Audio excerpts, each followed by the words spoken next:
बिस्मिल्लाहिर्रहमानिर्रहीम। मैं हूं मुराद खान। आप देख रहे हैं मेरे यूट्यूब चैनल मुराद खान बेसिक केमिस्ट्री। आज का टॉपिक हमारे पास क्लास फर्स्ट ईयर की स्टैचोमेट्रिक कैलकुलेशन की another we have another numerical that is heating 24.8 gram of copper carbonate in a crucible produce only 13.9 gram of copper oxide. What is the percentage yield of copper oxide? Heating 24.8 gram of copper carbonate. Copper carbonate को हम crucible के अंदर heat कर रहे हैं और उससे जो कॉपर ऑक्साइड है वो 13.9 ग्राम बन रहा है।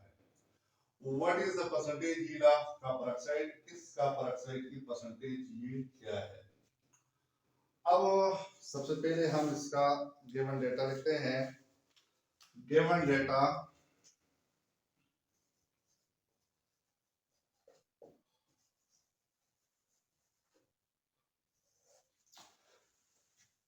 given amount of copper carbonate, amount of copper carbonate that is equal to 24.8 ग्राम। अब किसी ग्राम को हम यहीं पे मोल में चेंज कर लेते हैं। So mole of copper carbonate given mass यही है 24.8 ग्राम। और अगर हम कॉपर कार्बोनेट का मोलर मास कैलकुलेट करेंगे तो कॉपर 64 है, कार्बन 12 है और 1 ऑक्सीजन 60, तो 3 ऑक्सीजन का आ जाएगा 48 ग्राम। सो 64 प्लस 12 प्लस 48 करेंगे तो ये बनेगा 124 ग्राम पर मोल। ग्राम के साथ कैंसिल हो जाएगा और इसको जब हम कैलकुलेट करेंगे तो हमारे पास आएगा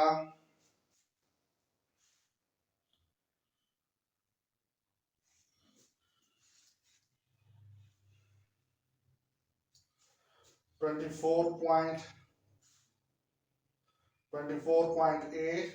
divided by 124.2 mole of calcium carbonate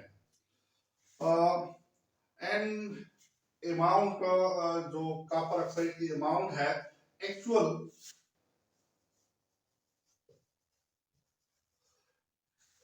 yield या actual amount of copper oxides is equal to 13.9 gram, जबकि theoretical yield or calculated yield of theoretical amount or yield of copper oxide that is equal to what? ये हमें क्या करना है? हमें मालूम करना है। Calculation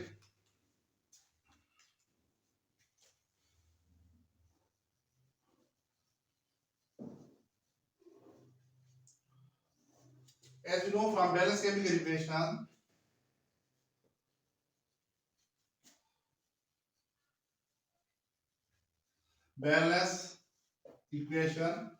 one mole of copper carbonate give 1 mole of copper oxides.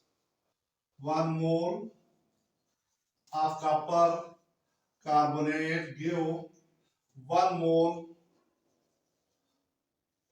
of copper oxide.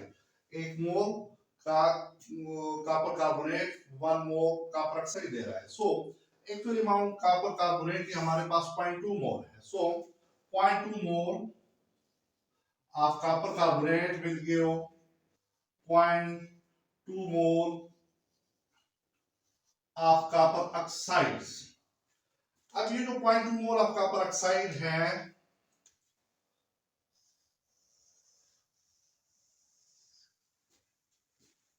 Copper oxide की 0.2 मोल हमारे पास बना है। इसी 2 मोल को हम कॉपर ऑक्साइड की क्या करेंगे?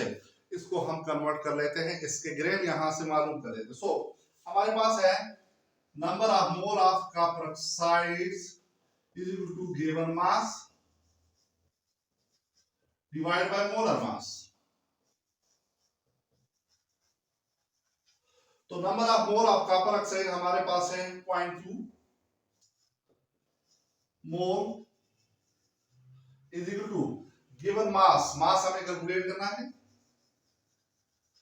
मास are given mass, molar mass copper 64 है और ऑक्सीजन 16 है, 64 और 16 दैट इज 80 ग्राम पर मोल।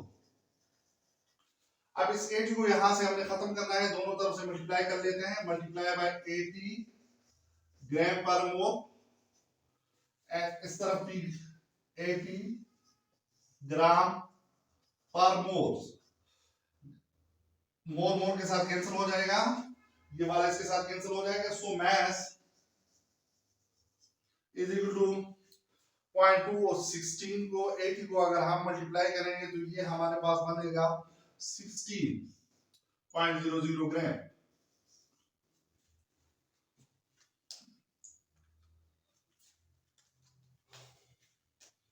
मास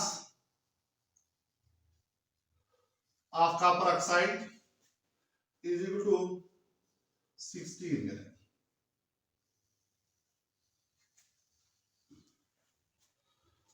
टू मोल हमारे पास कैलकुलेट होकर आया था, इस 2 मोल को हमने 60 ग्राम में कन्वर्ट कर दिया, तो ये हमारे पास कितना आ गया है, 16 ग्राम आ गया है। अब क्या है कि यहाँ पर हमारे पास ये जो कॉपर ऑक्साइड है, कॉपर ऑक्साइड की जो कैलकुलेटेड अमाउंट है या थ्योरेटिकल यील्ड है वो 16 ग्राम है, और इसकी जो एक्चुअल अमाउंट है या एक्चुअल यील्ड जो क्वेश्चन के अंदर दी गई है हमारे पास वो 13.9 ग्राम। तो बात को आसान बनाते हैं, यहां पर हम इसकी परसेंटेज यील्ड को कैलकुलेट कर लेते हैं।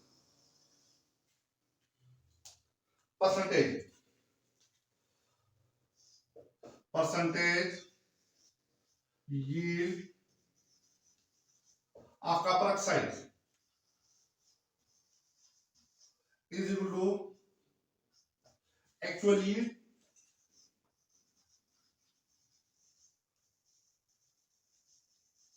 divided by theoretical yield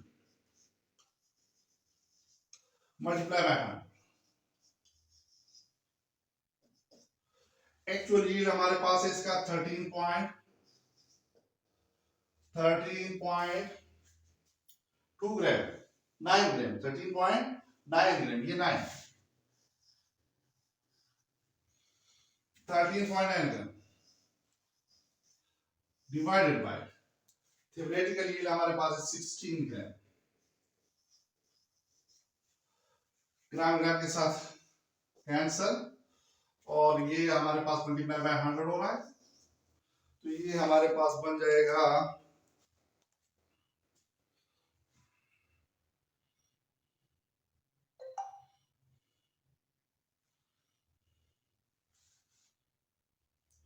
13.9 multiplied by 100 divided by